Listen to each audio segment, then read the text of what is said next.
जी sir. ठीक। जी sir.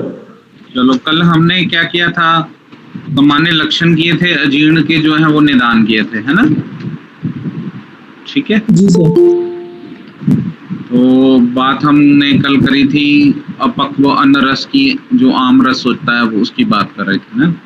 तो मैंने आपको कल यही कहा था कि जितने भी रोग हैं, सभी रोगों में जो मूल कारण है वो ये आम रस ही है, जो अपक्व अन्न रस जो है वो है। ठीक है ना। तो इसी के बारे में थोड़ी सी चर्चा करेंगे, फिर उसके बाद हम अलग अलग तरह के जो अजीर्ण मैंने आपको बताए थे, जो 7 प्रकार के अजीर्ण बताए थे, 7-8 प्रकार के, उनकी बात करेंगे अलग से। तो ये वाला जो ये बात करी है अन्विष के लक्षण जो चल रहे हैं ना, तो ये है इसका रेफरेंस हमारे पास है चरक चिकित्सा स्थान 15वां अध्याय भी है और अष्टांग हृदय में भी बताया हुआ। ठीक है, ये चीज आप नोट कर लीजिए। तो नहीं पचे हुए अन्न को, जो पचन नहीं होता, उसको अन्न विष कहा गया। ये भयंकर आम विष है, इसको आम विष भी कहते हैं, अन्न विष भी कहते हैं। तो ये अजीर्ण का एक स्वतंत्र ही प्रकार है। ठीक है। तो इसमें क्या होता है, ये जिस भी धातु या मल या दोष के साथ संयुक्त होता है उसी के अनुसार फिर ये लक्षणों को प्रकट करता है। कहता है अलग तरह से दोषों के साथ मिल जाना, या ये धातुओं के साथ मिल जाए, या ये मलों के साथ मिलके उसके अकॉर्डिंगली फिर ये अलग अलग जो है लक्षण जो है प्रोड्यूस करता है। ठीक है। तो उसी हिसाब से अलग अलग जो व्याधियां हैं वो उत्पन्न करता है। अगर इंग्लिश में लेके चलें तो इंग्लिश में हम कहेंगे कि जो टॉक्सिन्स हैं, जितने भी अनवांटेड टॉक्सिन्स जो बॉडी में बन रहे हैं, जो हम कह सकते हैं जो यूजफुल मटेरियल बॉडी में नहीं बन रहा, ठीक है ना, अगर हम मॉडर्न साइंस से कंपेयर करें, वो जो टॉक्सिन्स बन रहे हैं वो ही जो हैं आम विष या अन्न विष की कैटेगरी में वो आएंगे। ठीक है। तो क्या कहते हैं, ये आगे कहते हैं पित्त संश्लिष्ट अन्न विष। अगर पित्त के साथ ये मिल जाता है अन्न विष तो क्या करता है, अगर ये पित्त के साथ मिलेगा तो ये क्या क्या सिम्टम्स लेके आएंगे, ये दाह, प्यास लगेगी, दाह लगेगी, मुख के रोग होंगे, अम्ल पित्त और अन्य पित्तज व्याधियां या पित्तज रोगों को जो उत्पन्न करेगा। अब जैसे सोरियासिस है, ठीक है ना, हम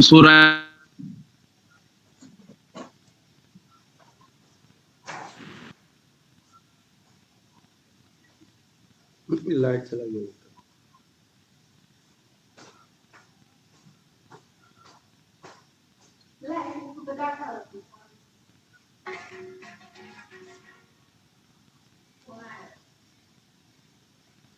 उसको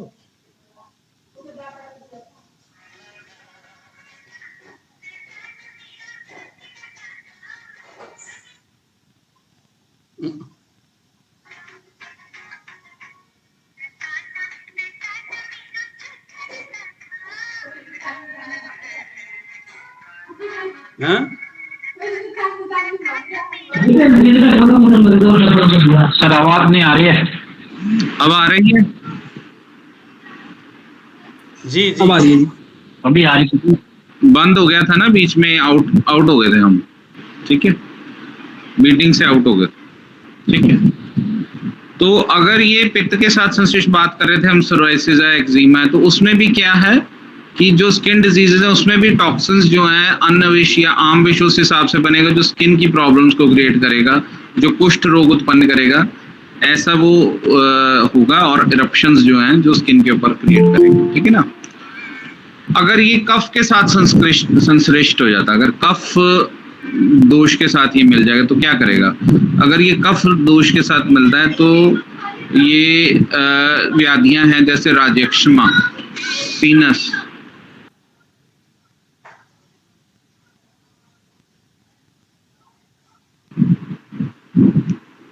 तो ये राजयक्षमा या पीनस रोग यानी प्रतिशाय है।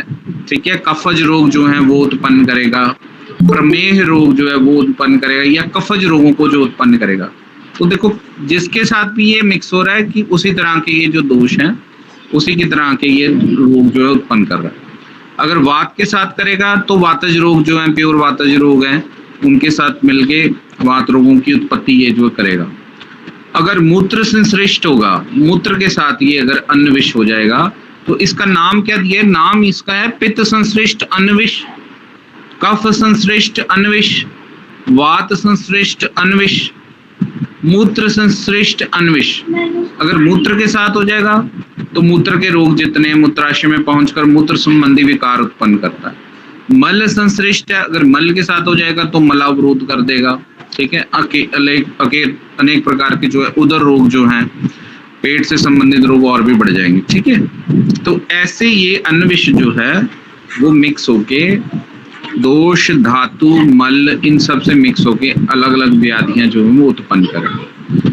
रस, रक्त आदि धातु संश्लिष्ट अन्न विष, ये रस आदि धातु अनेक रोगों को उत्पन्न करता है। वही बात जो मैं अभी पहले कह के हटा, ठीक है। मेरा कपड़ा है निकालूं। अब हम बात करेंगे अजीर्ण की संप्राप्ति की, जो सामान्य संप्राप्ति है, ठीक है। जब हमने अग्निमांद्य की संप्राप्ति करी थी उसमें बताया था क्या मैंने कि कफ जो है उसमें मुख्य माना गया था। कफ के साथ जितने भी क्या कहते हैं दोष हैं, चाहे वात अधिक है, पित्त अधिक है, कफ अधिक है, ठीक है। जब वो मूलतः वो क्या था, कफ की बढ़ने से अग्निमांद्य होता है, ठीक है ना। तो यहाँ पे क्या है, अकेला कफ नहीं है, यहाँ पे दो दोष हैं। एक मिनट में जरा बच्चों को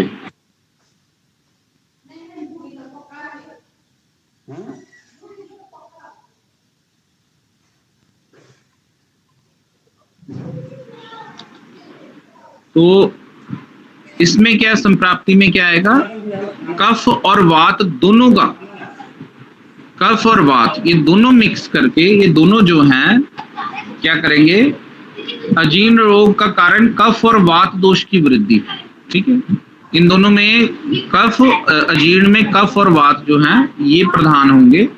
कफ की वृद्धि होने पर पाचक रसों के साथ जल अंश की अधिकता के कारण उनकी पाचन क्षमता घट जाने पर आहार का पाक ना होने से अजीर्ण हो जाता है।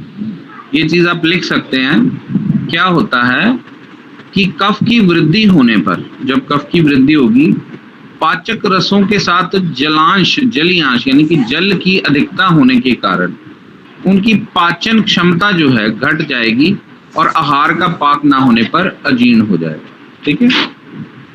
और इसमें वृद्धि दोनों की होगी, कफ की और वात की, ठीक है। सर एक बार और बोल दीजिए सर, अंदर चले जाओ एक बार और। हाँ, क्या कहते हैं, अजीर्ण रोग का कारण कफ और वात दोष की वृद्धि है। कफ की वृद्धि होने पर अगर कफ बढ़ जाएगा तो पाचक रसों के साथ जल की, जल अंश जो है ना, जल का जो अंश है उसकी अधिकता होने के कारण उनकी पाचन क्षमता घट जाने पर, ठीक है, जलीयांश बढ़ जाएगा, उससे क्या होगा, पाचन क्षमता कम हो जाएगी और अजीर्ण रोग जो है वो उत्पन्न हो जाएगा, ठीक है। ठीक है, ऐसे है। लिख लिया आपने? जी गुरुजी, जी सर लिख लिया।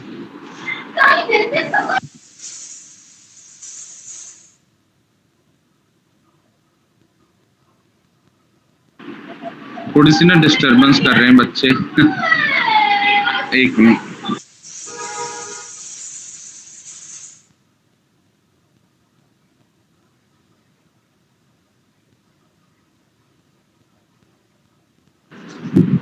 यहाँ पे आपको आवाज आ रही है सही? बहुत अच्छा। जी जी सर। चलो यहाँ पे जी गुरुजी आ रही है। नहीं आ रही? जी गुरुजी कौन सी किताब? आ रही है आ आवाज? रही है, आ रही। ठीक। जी आ रही है। तो कल हमने भेद किए थे, 7 भेद किए थे, उनमें से सबसे पहला भेद जो है आम अजीर्ण है। तो अगर आम का अकेले यहाँ पे आम की बात होगी, आम अजीर्ण का मतलब है, देखो वात और कफ तो है ही है इसमें रोग में प्रधान, लेकिन आम क्या है, यहाँ पे कफ की अधिकता, जब कफ की अधिकता बहुत ज्यादा हो जाएगी उसके कारण जो अजीर्ण होगा ना, तो वो आम अजीर्ण की कैटेगरी में आएगा, ठीक है। तो क्या है ये हम पढ़ के देखते हैं। कफ के प्रभाव से, जब कफ बढ़ जाएगा काफी, तो माधुर्य को प्राप्त आमाशयगत अन्न को, जो पेट का जो अन्न है, जो पेट में जो अन्न जाता है उसमें क्या है, माधुर्य भाव जो है वो बढ़ जाएगा। तो उसके कारण जो अजीर्ण होगा वो क्या होगा, आम अजीर्ण। यहाँ पे क्या बात कर रहे हैं कि कफ की अधिकता होने पर आम अजीर्ण होगा।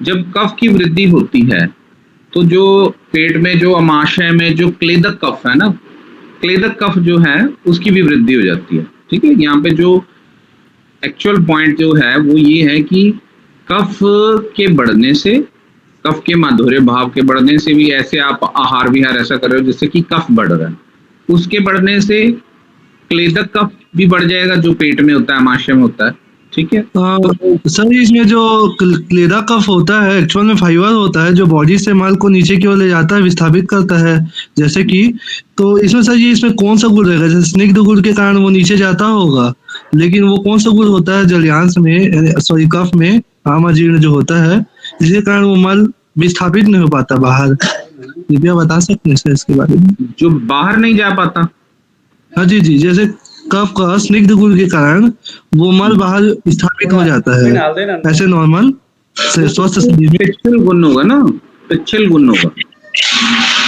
जो पिच्छलता है ना, पिच्छलता और सांद्रता है ना, जो जब पिच्छल गुण और सांद्र गुण बढ़ जाएगा ना, ठीक है ना, उसके कारण वो उसको रोक देगा। आप कह रहे हो मलावरोध हो जाएगा, है ना? नहीं ऐसे नहीं बोल रहा हूँ सर, जैसे कि मल जो है वो बॉडी से जैसे निकल रहा है, स्थापित हो रहा है बाहर की ओर, तो ये कफ के जो फाइबर वाला गुण है, जो उसमें क्लेदन का जो क्षमता है, जो यानी कि एक स्निग्धता है जिसके कारण मल जा रहा है, ये वाली बात। हाँ, वो जैसे जो दोष होगा कफ का, वो कौन सा उसका गुण होगा, गुरु स्निग्ध, मृदु स्निग्ध, कौन सा गुण होगा जिसके कारण वो नहीं निकल पाएगा, ऐसा पूछना है मेरा। मल नहीं निकल पाएगा, वो पिच्छलता गुण या सांद्र गुण हो सकता है। अच्छा अच्छा, पिच्छल गुण माने जो कीचड़ वाला जो होता है, चिपचिपा होता है ना, रोक लेता है। वो अमाशय में चिपक जाएगा एक प्रकार से। हाँ, पिच्छलता गुण और सांद्रता, वो डन सर, थैंक यू। ये दो गुण होते हैं जो कफ के होते हैं ना। ठीक है, चलो तो इसमें होता क्या है कि क्लेदक कफ की वृद्धि हो जाती है, उसके जलियांश की वृद्धि से अमाशय का अमल रस का स्राव अल्प एवं दुर्बल हो जाता है। यहाँ पे क्या होगा कि क्लेदक कफ बढ़ेगा, कफ के बढ़ने से क्या होगा, अम्ली भाव जो है वो कम हो जाएगा, अम्लता कम हो जाएगी।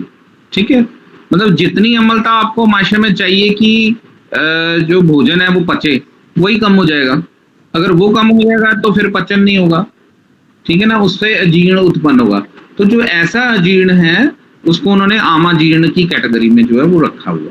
ठीक है, इस प्रकार रसों का संतुलन ठीक ना होने से अन्न का समय पाक नहीं होता, एवं कफ का अधिक मिश्रण होने के कारण अन्न के अपरिपक्व रह जाने से आमजीर्ण की उत्पत्ति है। यानी कि कहने का मतलब है ऐसा अजीर्ण जिसमें कि कफ की अधिकता होगी ज्यादा, ठीक है ना, तो उसमें क्या है, उसमें अमल रस का भाव कम हो जाएगा। जो उसमें जो अगर एलोपैथी की तरफ, इंग्लिश की तरफ है, हाइड्रोक्लोरिक एसिड जो है वो कम हो जाएगा, ठीक है ना, कफ बढ़ने से। ठीक है, या अम्लता जो है वो, पित्त की अम्लता जो है वो कम हो जाएगी, पित्त की अम्लता कम होगी, कफ बढ़ जाएगा, तो वो पाक नहीं अच्छी तरह कर पाएगा, पाक नहीं अच्छी तरह कर पाएगा तो आमजीर्ण।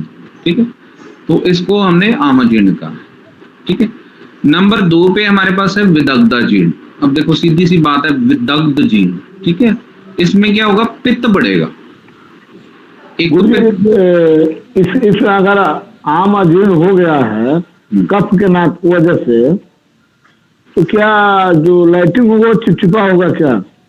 हाँ, लैट्रिन जो है उसमें मल का अवरोध होगा, प्रॉपरली मोशन जो है वो नहीं आएगा। ठीक है, भारीपन होगा पेट में। ठीक है, भरा भरा सा पेट होगा, मुंह से लाला स्राव बहुत आएगा। ठीक है, मुंह में मीठापन होगा, ऐसे जीभ जो है वो मैली मैली होगी। ठीक है ना, भूख नहीं लगेगी, उल्टी आने को मन करेगी, मन कच्चा होगा। ये जो सिम्टम है ये आमाजीर्ण के आ जाएंगे। ठीक है, तो इसमें क्या पंचकोल चूर्ण दिया जा सकता है का? हाँ जी, पंचकोल चूर्ण दे सकते हैं का इसमें? क्या दे सकते हैं? वो पंचकोल चूर्ण। हाँ, पंचकोल चूर्ण, बिल्कुल ठीक है।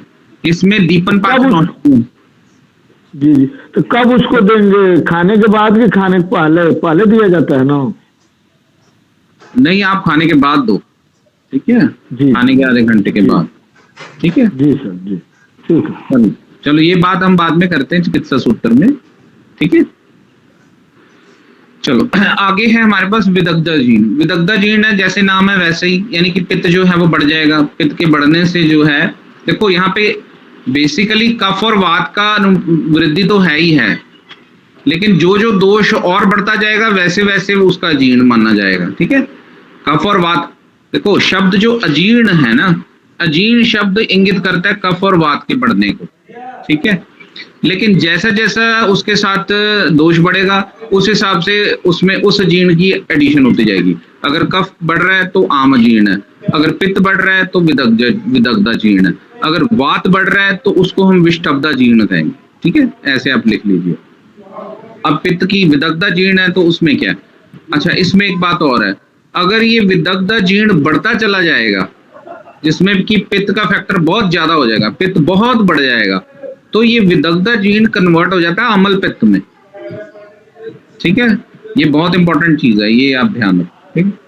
तो विदग्धा जीर्ण में क्या है, पित्त के कारण अमलता की को प्राप्त आहारभूत अन्न विदग्धा जीर्ण कहलाता है। मतलब कि अगर पित्त की बढ़त हो जाएगी तो उसको वो विदग्धा जीर्ण कहा जाएगा। जब पित्त का सजातीय अम्ल रस अधिक स्रावित होता है और क्षारीय निस्राव अपेक्षाकृत कम होता है, यानी कहने का मतलब एसिडिक फैक्टर जो है, पित्त का जो अम्ल फैक्टर है वो बढ़ जाता है और एल्कलाइन फैक्टर जो है कम हो जाता है पेट के अंदर, अमाशय में, ये सॉरी पक्वाशय में होगा, ये होगा जहाँ पे ग्रहणी होती है ना, यहाँ पे होगा ये, ठीक है।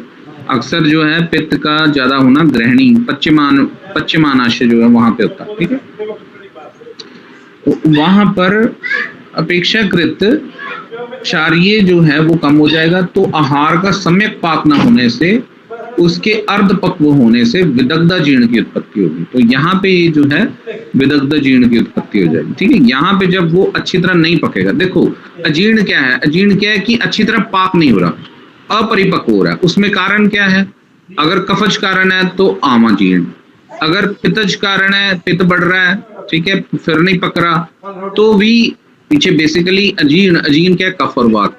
लेकिन कौन सा गुण बढ़ रहा है, इसके कारण नहीं हो रहा, अजीर्ण इसके कारण हो रहा है, तो उस कैटेगरी का अजीर्ण हो जाएगा, वो विदग्धा जीर्ण है। सर ये स्नेह गुण बढ़ेगा ना सर, अगर आम अजीर्ण होता है अगर विदग्धा जीर्ण में तो स्नेह गुण बढ़ेगा, स्निग्धता बढ़ेगी, स्निग्ध गुण तो वो द्रव अम्ल गुण बढ़ेगा, द्रव अम्ल गुण। हाँ, स्निग्धता बढ़ने से वो अम्ल गुण को कम कर देगा, ठीक है ना। जी जी जी, क्लेदक कफ हो गया ना, आप जो बात कर रहे हो क्लेदक कफ बढ़ जाएगा। Okay okay sir. अब विष्टब्धा जीर्ण जो है उसमें क्या है, इसमें वायु की वृद्धि है, ठीक है।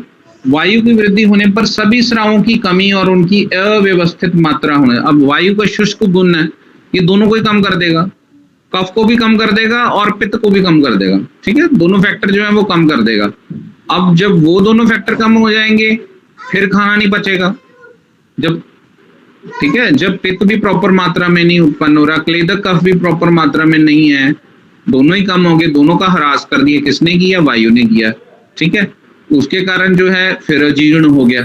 तो ऐसा जीर्ण जो है वो कौन सी कैटेगरी में आएगा, विष्टब्धा जीर्ण की कैटेगरी में, ठीक है। अव्यवस्थित मात्रा होने से अन्न का परिपाक कुछ ही अंश में होता है।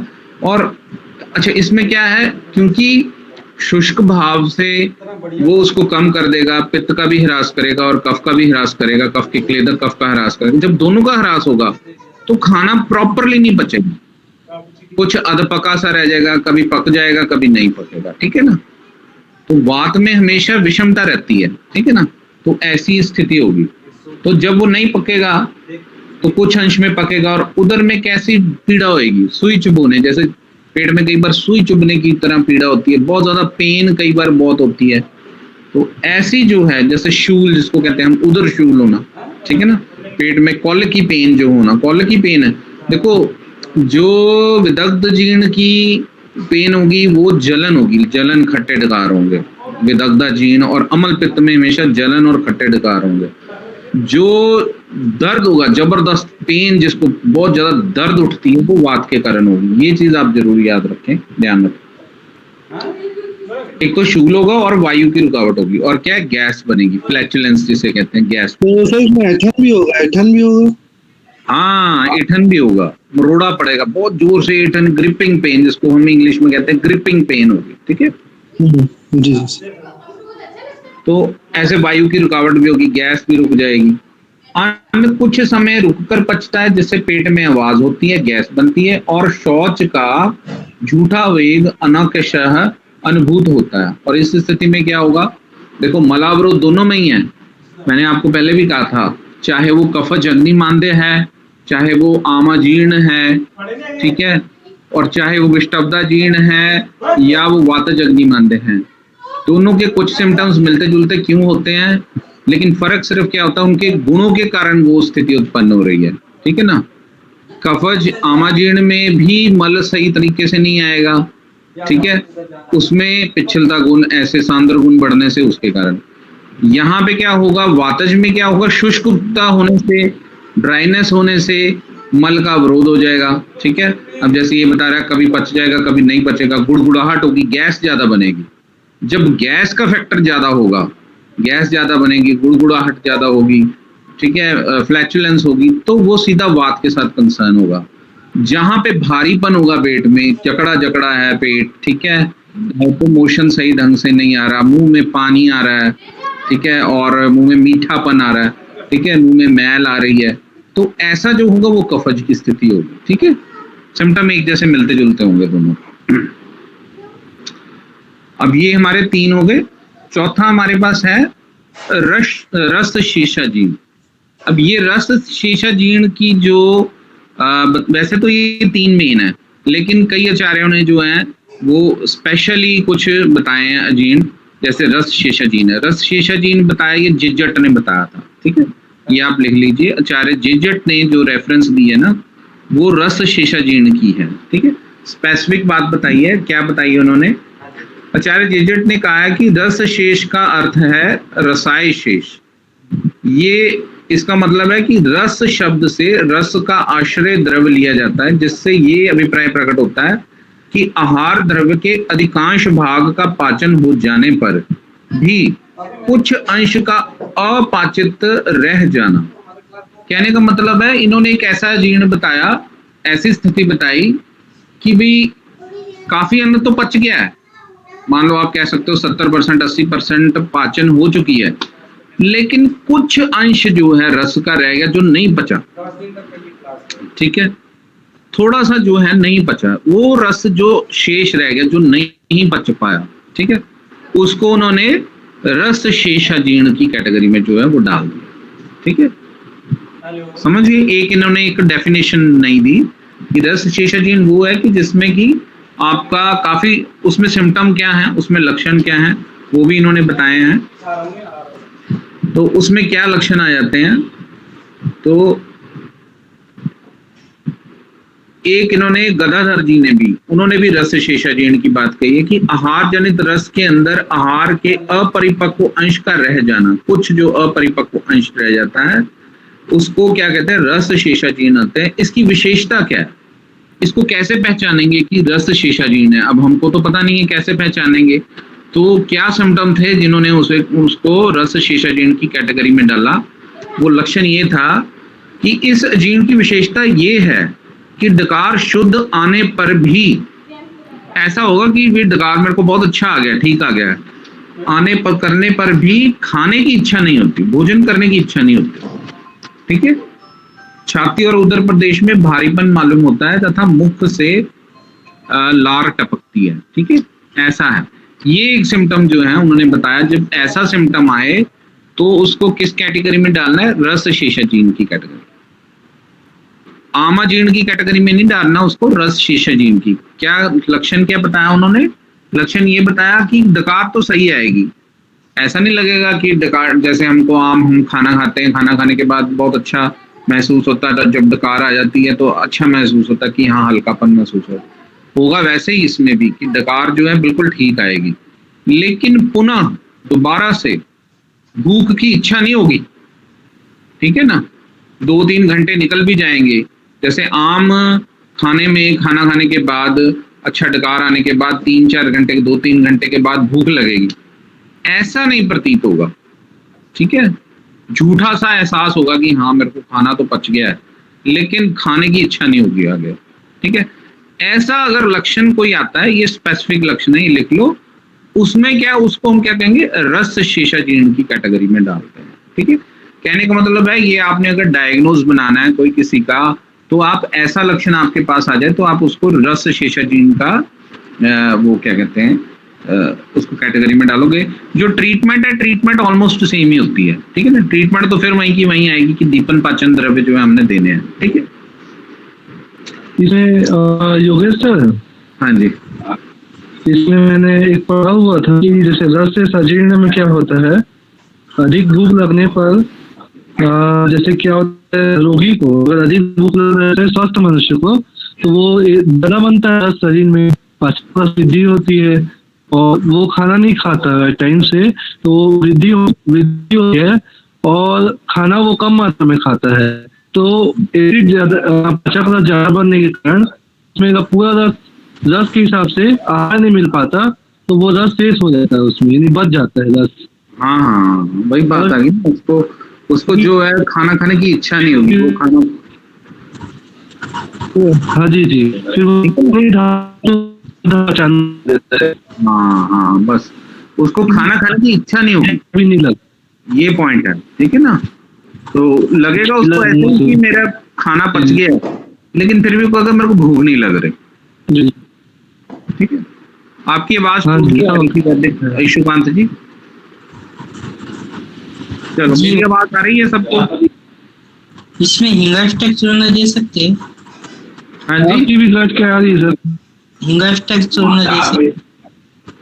क्या पूछ रहे हो, क्या पूछ रहे हो? रस शेषा, हाँ, सर वो बोल रहे हैं वास्तक चूर्ण दे सकते हैं। रस शेषाजीर्ण में हाँ दीपन पाचन द्रव्य आप दे सकते हो। हिंगवाष्टक ना दो आप लवण भास्कर दे दो। हिंगवाष्टक थोड़ा सा जो है वो उष्णवीर्य ज्यादा होगा। ठीक है, लवण भास्कर दे क्या? हाँ जी, लवण भास्कर चूर्ण दे? हाँ लवण भास्कर दे सकते हो। ठीक है जी, चलिए आगे दिन पाकी अजीर्ण चलते हैं हम। आगे कहता है दिन पाकी अजीर्ण, ये भी कल मैंने आपको बताया था।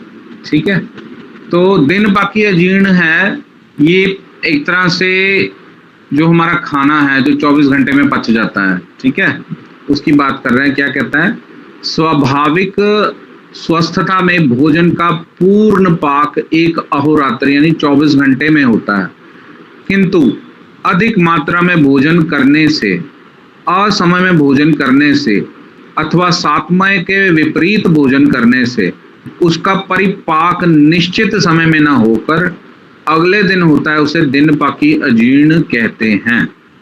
ठीक है, तो कहने का ये अर्थ यहाँ पे है कि अब जब हम भोजन चाहे 2 मात्रा में करते हैं या 3 मात्रा में करते हैं ना, जब हम भोजन, तो एक अहोरात्र में, मान लो आपने सुबह का खाना खाया, रात तक 3 डिवाइडेड डोजेस में खा लिया खाना, है ना, एक सुबह नाश्ता किया, एक दोपहर को खाया, एक शाम को खाया। ठीक है, या दो आहार आपने खाए। ठीक है, वो आपका एक रात्र में, अहोरात्र में पूरा अच्छी तरह से उसका परिपाक होता है। एक तो ना पच जाना होता है कि 3-4 घंटे के बाद एक भोजन जो है पच गया। ठीक है, फिर हमने दूसरा भोजन भूख लगी खाया। ठीक है, वो भी भोजन पच गया, लेकिन उसका जो परिपाक होता है, पाक जो होगा ना प्रॉपरली, उसको जिसको हम इंग्लिश में एसिमिलेशन कहते हैं, वो परिपाक होता है अहोरात्र के बाद। अहोरात्र यानी 24 घंटे जब बीत जाते हैं, तभी कहते हैं ना सुबह अगले दिन जब नाश्ता होता है तो नाश्ता जरूर खाना, क्योंकि 8 घंटे शाम रात के 7-8 घंटे आपने वो किए होते हैं, और सारे दिन, क्योंकि रात का एक ऐसा टाइम होता है जब,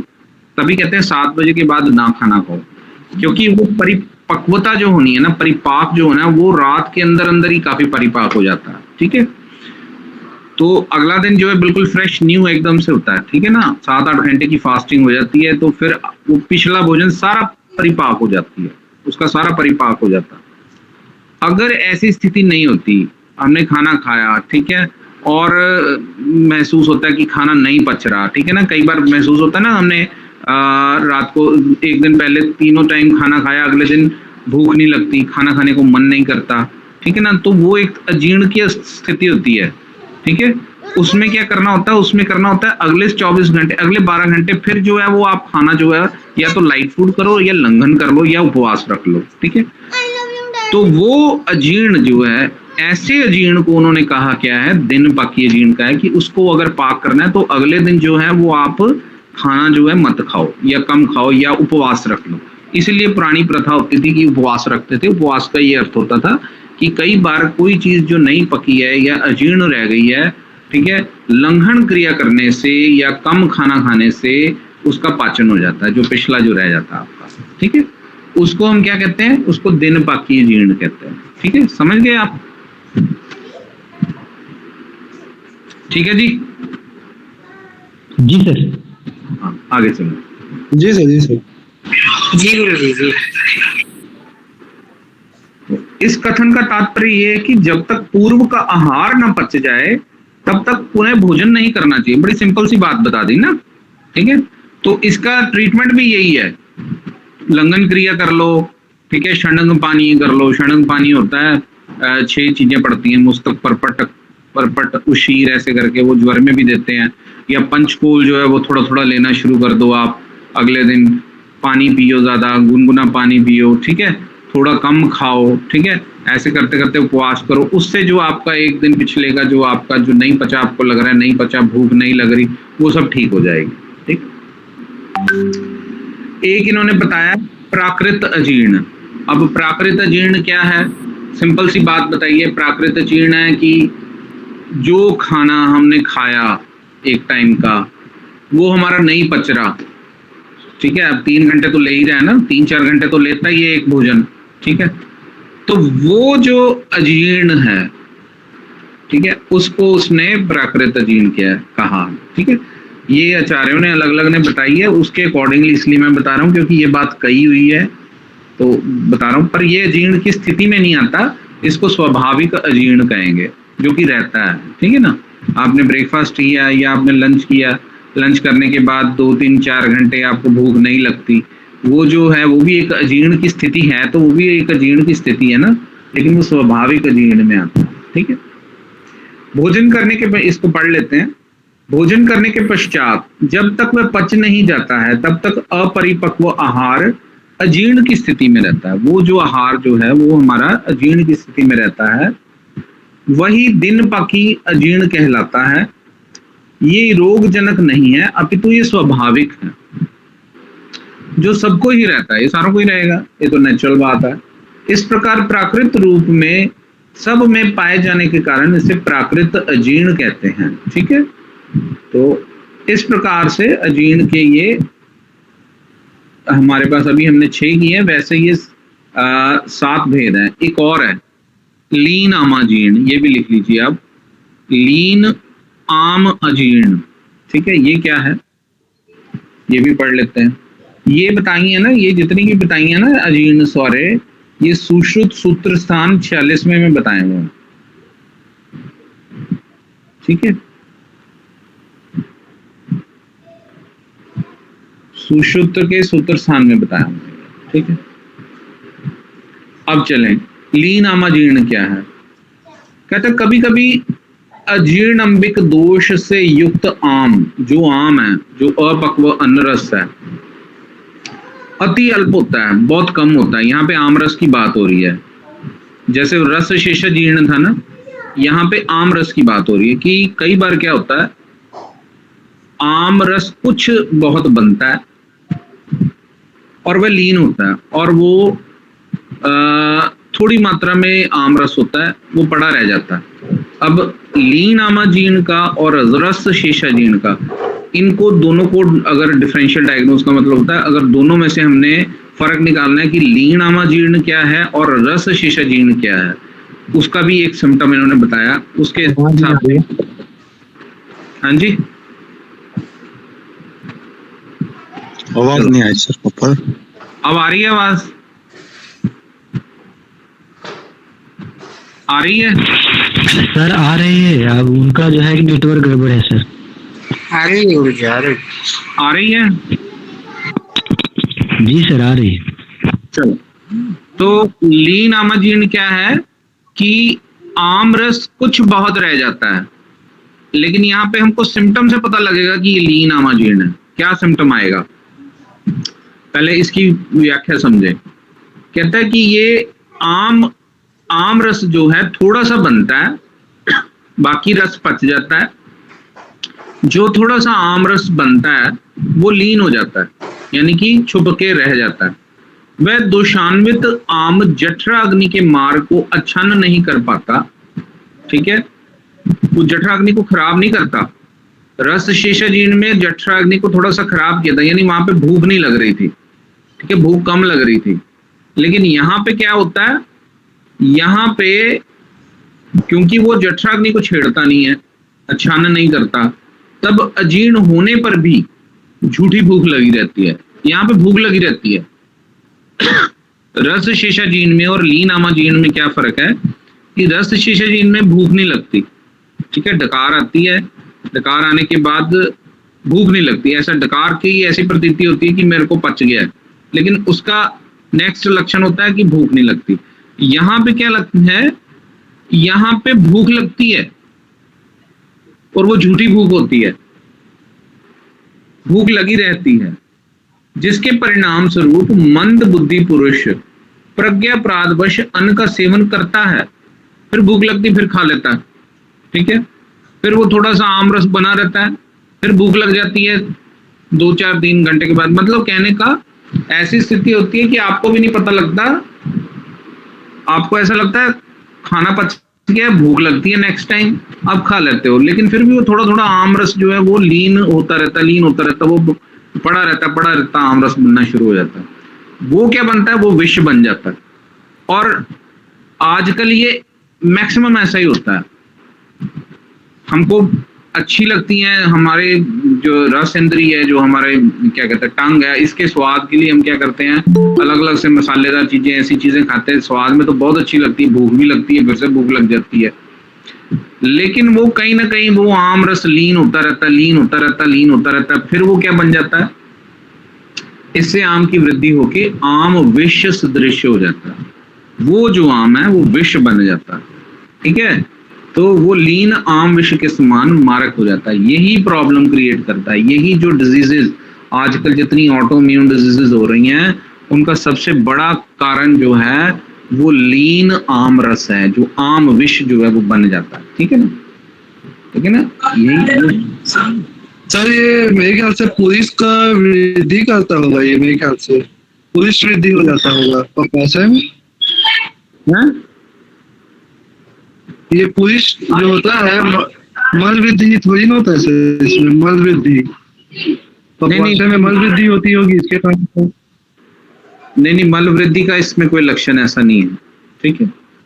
इसका लक्षण एक ही है जो मैंने अभी आपको बताया, ठीक है ना, भूख लगेगी आपको बार बार, ठीक है।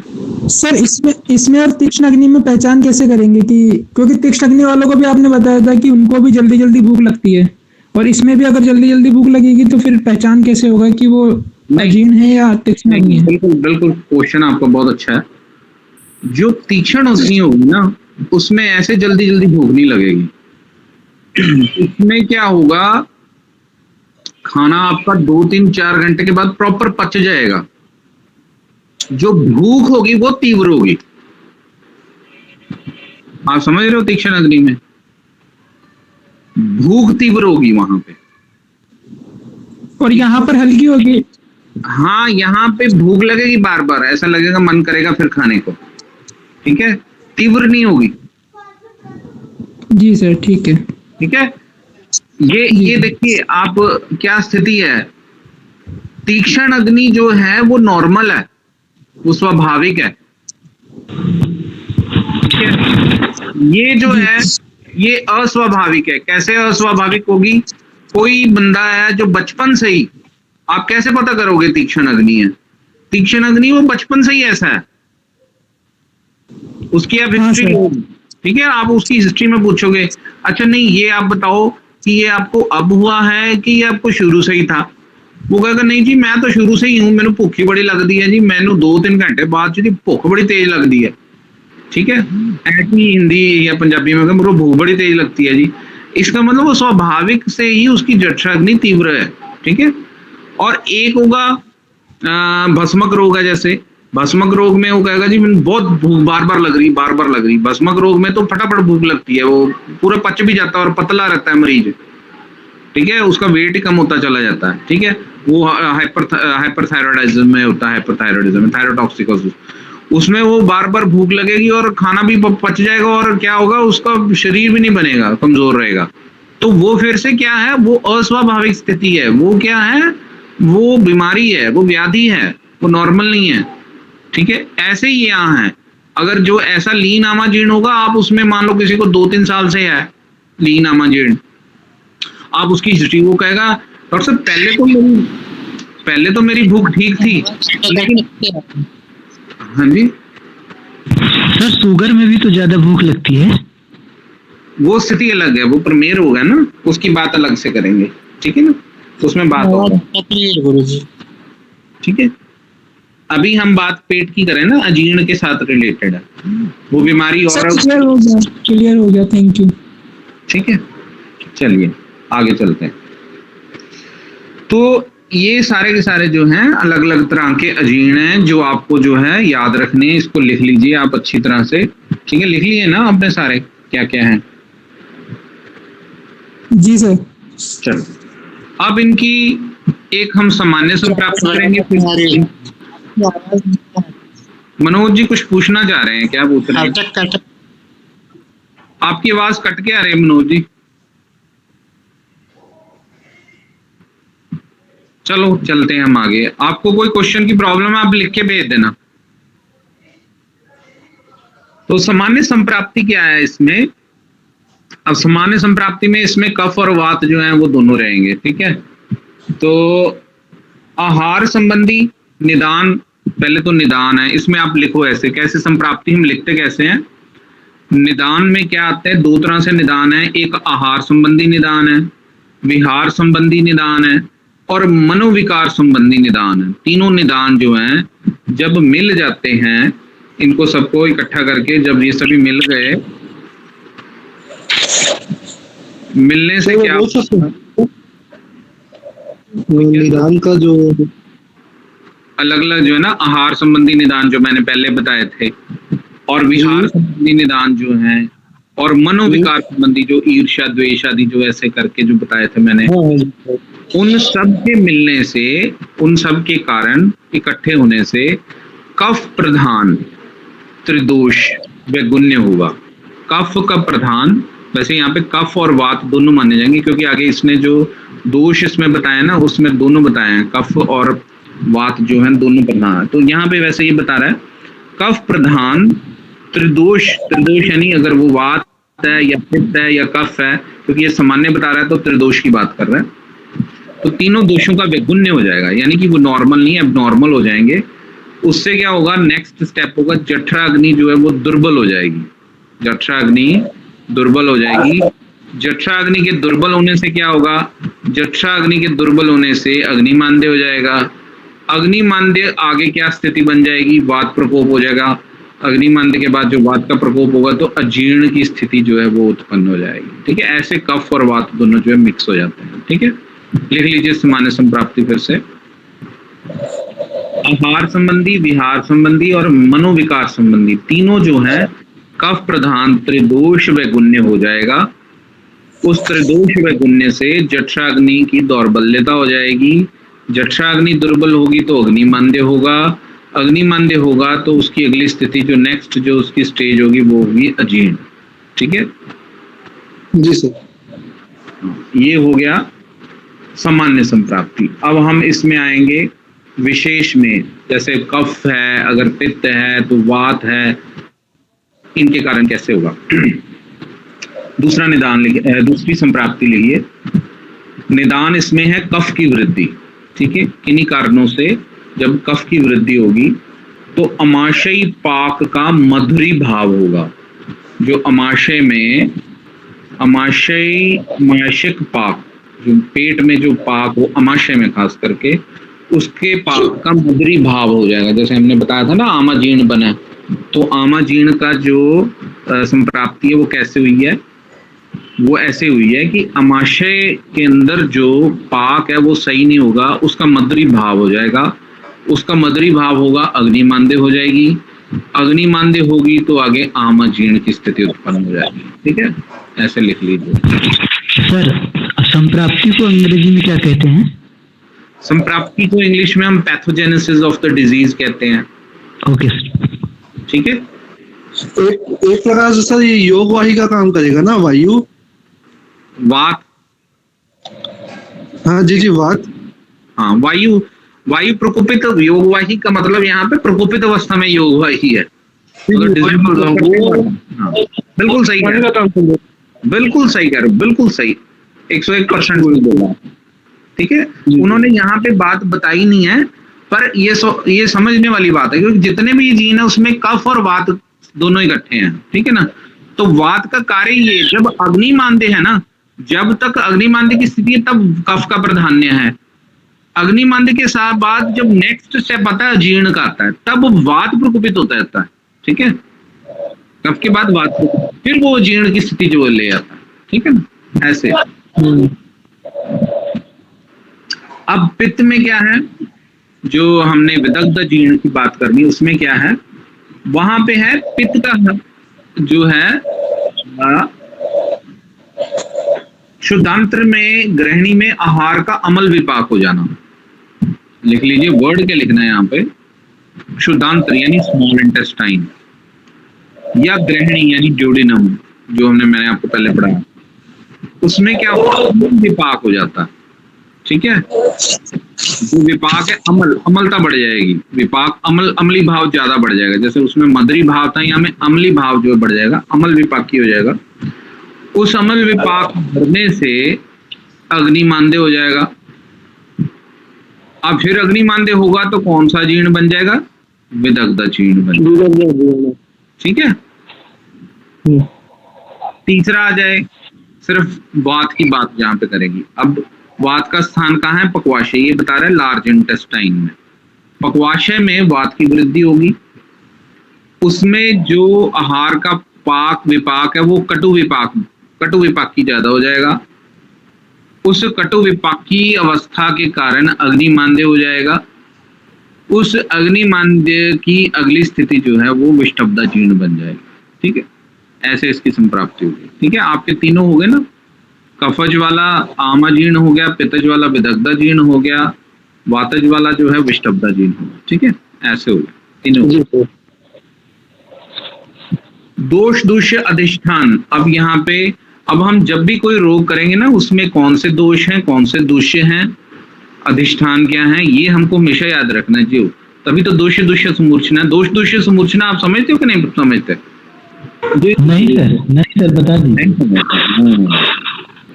दोष दूष्य हर व्याधि की अभी कल भी मैंने आपको यही बात करी थी कि चरक ने कहा है कि अगर किसी वैद्य को दोष का और दूष्य का दोनों का पता है, तो बीमारी का नाम ना भी पता हो, वो दोष दूष्य संप्राप्ति क्या है, संप्राप्ति विघटनमेव चिकित्सा। आप अगर संप्राप्ति को तोड़ दोगे, संप्राप्ति कब बनती है, जब दोष और दूष्य जो है वो आपस में मिक्स हो जाते हैं तो संप्राप्ति बनती है। ठीक है, तो संप्राप्ति को तोड़ना ही चिकित्सा है। उन दोष और दूषों को आपस में मिलने नहीं देना, उनको तोड़ देना है, उनको अपनी अपनी स्थिति में ले आना है, तो व्याधि जो है वो ठीक हो जाती है। अब दोष क्या है और दूष्य क्या है? दोष सिंपल जो हमारे वात पित्त कफ हैं, ये दोष है। जो दूष्य है वो क्या है, धातु, दोष धातु मल मूलम ही शरीरम, ये हम करते हैं ना, हमने सबसे पहले पढ़ा था, दोष धातु मल मूलम ही शरीरम। दोष बढ़ेंगे, धातुओं को दूषित करेंगे, दोष धातु मलों को दूषित करेंगे। जब दोष धातु और मलों को दूषित करेंगे, धातु और मल जो है वो दूष्य हैं, वो क्या है, वो दूष्य हैं, वो दोषी के द्वारा दूषित होते हैं। इन दोनों का आपस में जब मिलाप हो जाता है तो वो समूर्छना मतलब ये आपस में सारे मिक्स हो के डिजीज को उसकी एग्रीवेट करता है, डिजीज को पूरा खिलार देते हैं, उसके पूरे लक्षण अलग अलग तरह से होने शुरू हो जाते हैं। ठीक है, तो इसको हम दोष दूष्य मूर्छना कहते हैं। ठीक है, ठीक है जी। जी सर ठीक है। अब देखो, अब यहाँ पे क्या है, दोष दूष्य अधिष्ठान लिख लीजिए आप, क्या क्या है दोष दूष्य अधिष्ठान। जो दोष है यहाँ पे कफ प्रधान त्रिदोष है। ठीक है, दोष कौन कौन से? कफ प्रधान त्रिदोष। वैसे आप यहाँ पे कफ और वात दोनों को लिख सकते हो। ठीक है, त्रिदोष भी तीनों, जहाँ पे कफ है वहां पे आमाजीर्ण, जहाँ पे पित्त है विदग्धाजीर्ण, जहाँ पे वात है वहां विष्टब्धाजीर्ण। ठीक है, पित्त ऊष्मा का ह्रास है, पित्त की ऊष्मा का ह्रास है यहाँ पे मतलब कि जठरा अग्नि मांद्य हो गया ना, अग्नि मांद्य तीनों में ही होगा। ठीक है, ये हो गया आपके दोष। दूष्य क्या है? दूष्य लिखिए रस, रस धातु। ठीक है ना, दूषित कौन सी हो रही है यहाँ पे? रस धातु दूषित हो रही है, और जठराग्नि भी दूषित हो रही है। ठीक है, तो दूष्य में इन्होंने जठराग्नि को भी यहाँ पे लिया है, जठराग्नि दूषित हो रही है और रस दूषित हो रहा है। अधिष्ठान क्या है? कहाँ पे हो, कहाँ पे रहा है ये सारा कुछ। अब ये बात जो मैं है ना आपको बड़ी प्रैक्टिकल बात बताने वाला हूँ। अब जो साइंटिस्ट है ना आजकल के वैज्ञानिक, पहले ये मानते नहीं थे, अब वो कहते हैं हमारी बॉडी के अंदर ना कई चैनल्स होते हैं, अलग अलग तरह के चैनल्स हैं। तो हमारे आयुर्वेद ने ये बहुत देर पहले ही कह दिया था कि हमारे जो शरीर के अंदर स्रोतस हैं, पढ़े हैं ना, स्रोतस, रस व स्रोतस, रक्त व स्रोतस, मांस व। तो आज साइंटिस्ट आज मान रहे हैं कि हमारे बॉडी के अंदर चैनल्स हैं, पहले नहीं मानते थे ये। अब लेटेस्ट आप नेट पे डाल के देखोगे कि चैनल्स की जो थ्योरी है वो अब चालू हुई है, ये साइंटिस्ट ने अब माना। तो धीरे धीरे वो हमारी पुरानी बातों को दोबारा से करते हैं। तो स्रोतस कौन कौन से, यहाँ पे अधिष्ठान क्या है, कहाँ पे ये प्रॉब्लम आ रही है? अन्वय स्रोतस में। कौन सा स्रोतस है? अन्वय स्रोतस, वहां पे प्रॉब्लम है अधिष्ठान। अमाशय में प्रॉब्लम है और पक्वाशय में प्रॉब्लम है। अधिष्ठान यानी जगह, कौन सी जगहों में ये खराब, कौन सी जगहों को खराब कर रहे हैं। ठीक है, कौन सी प्लेसेस को खराब कर रहे हैं? अन्वय स्रोतस को खराब कर रहे हैं ये दोष दूष्य, अमाशय को खराब कर रहे हैं और पक्वाशय में खराब कर रहे हैं। ठीक है जी, समझ लगी आप सबको? जी सर। जी सर, थोड़ा सा एक क्वेश्चन था आगे के लिए सर। हाँ जी, हाँ, मेदवा स्रोतस के अंतर्गत कौन कौन से अधिष्ठान आएंगे सर? मेदो व स्रोतस जो है, एक तो वो मेदो धातु के, मेदो धातु ही है मेनली। ठीक है, अधिष्ठान है वो धातु है ना। ठीक है सर, ऑर्गन कौन से आएंगे? ऑर्गन इसमें जो, अगर तो हम एलोपैथी के हिसाब से लेंगे तो वो एडिपोज टिश्यूज होते हैं हमारे बॉडी में। ठीक है, ऑर्गन नहीं होता कोई, फैट का कोई ऑर्गन नहीं है स्पेशली हमारे अंदर। ठीक है, एडिपोज टिश्यू होते हैं। ठीक है जी सर, कहीं हमने पढ़ा था वो उसमें किडनी वगैरह आती है क्या? किडनी ब्रिक, हाँ ब्रिक, हाँ ब्रिक को आगे खराब कर सकते हैं। ठीक है ना, क्योंकि फैट जो है वो ब्रिक को माना गया है कि ब्रिक जो है वो मेद धातु से बनी है। ठीक है जी सर, ब्रिक और अभिब्रिक जो है ना ये मेद धातु से बनी। रक्त मेद प्रसादात वृक्क, हाँ वो मेद धातु से बनी। इसको तो धातु परीक्षा में पढ़ा हुआ है सर, मेद धातु। पर ऐसा जरूरी नहीं है, पर हाँ ये बात है कि अगर कोई मेद अगर बढ़ जाता है, कोई फैटी है, कोई हाईली ओबीज पेशेंट है, तो वो उसके आगे किडनी फेलर के चांसेस होते हैं। अब हम इसको कैसे लेंगे कि उसके किडनी फेलर के चांसेस कैसे होंगे? उसका मेद धातु इतना बढ़ जाता है, ठीक है, कि जो फैट है ना, जो बॉडी फैट जो बनती है, वो किडनीज जो है वो किडनीज को खराब करती है। वो फैट जो है वो छन नहीं पाती। ठीक है ना, किडनीज जो है उस फैट को निकाल ही नहीं पाती, तो किडनी फेल हो जाती है। उसको इस रूप से आपने लेना। ठीक है ना, समझना है इससे। ठीक है।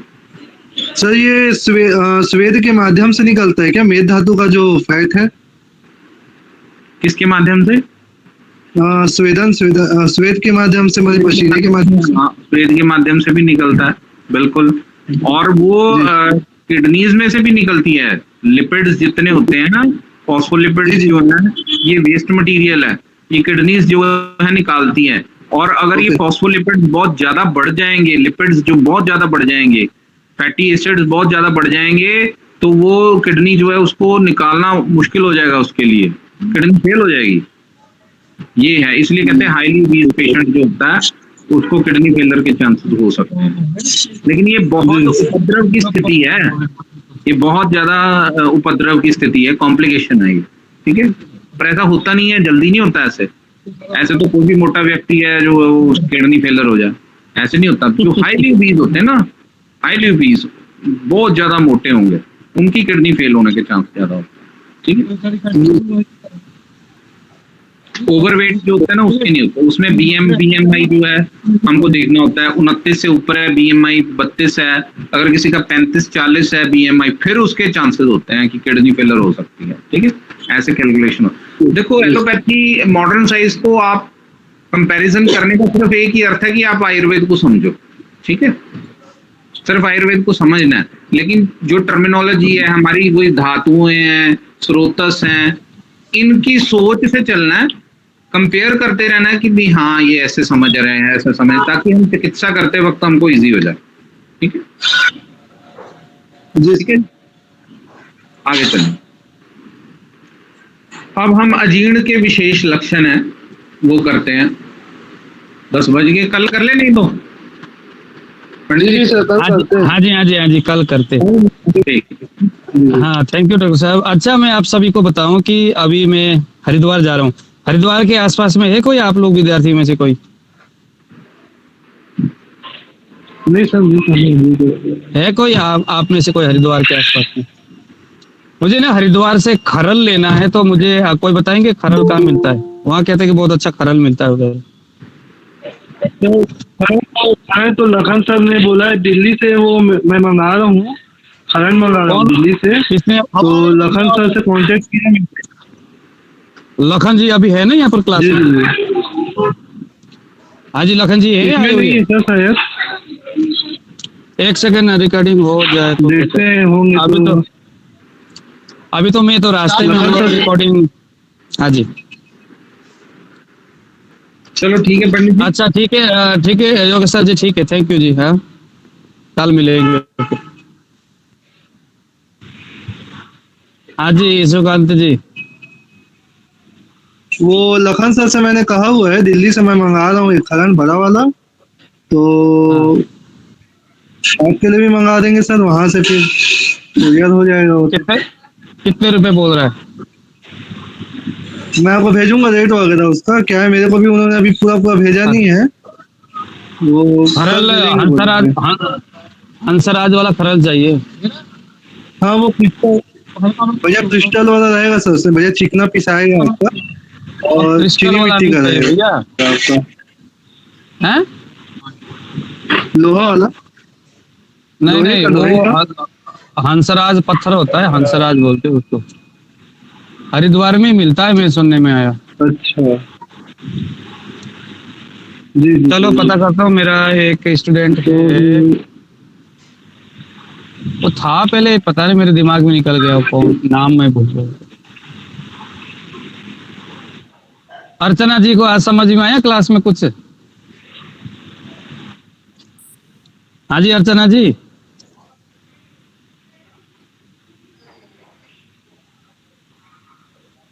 अर्चना जी की आवाज नहीं आ रही। हाँ जी श्री भगवान जी। हाँ जी भगवान जी। हाँ जी गुरु जी।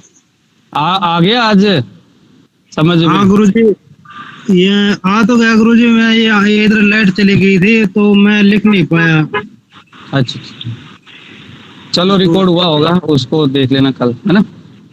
ठीक है गुरु। ठीक है जी, है ना, सभी को ठीक है। राम जी, शुभ रात्रि, कल मिलेंगे, है ना। कल का शायद नाड़ी परीक्षण का क्लास नहीं होगा, मैं शायद नहीं पहुंचूंगा उस टाइम में, रास्ते में ही रहूंगा तो नहीं होगा। टाइम में अगर पहुंचा तो कल नाड़ी परीक्षण की क्लास रहेगा। ओके, ठीक है जी, चलिए, हाँ, शुभ रात्रि, okay, thank you.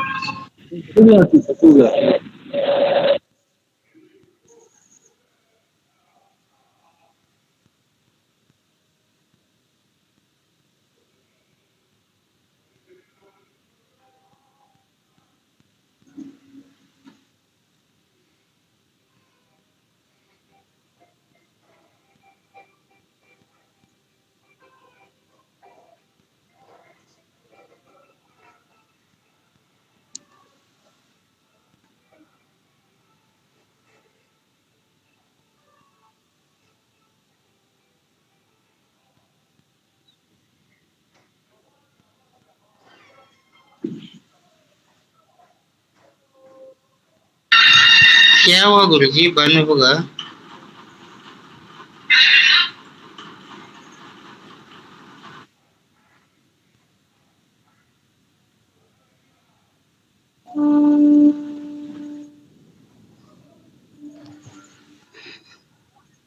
To someone else. You can wait or call again later. आपने जिस व्यक्ति को कॉल किया है वो अन्य कॉल पर व्यस्त है, कृपया प्रतीक्षा करें या कुछ समय पश्चात प्रयास करें। तुसी जिस व्यक्ति को कॉल वो सेव हो गया, उसको जैसे रेट में दबाएगी अपने आप से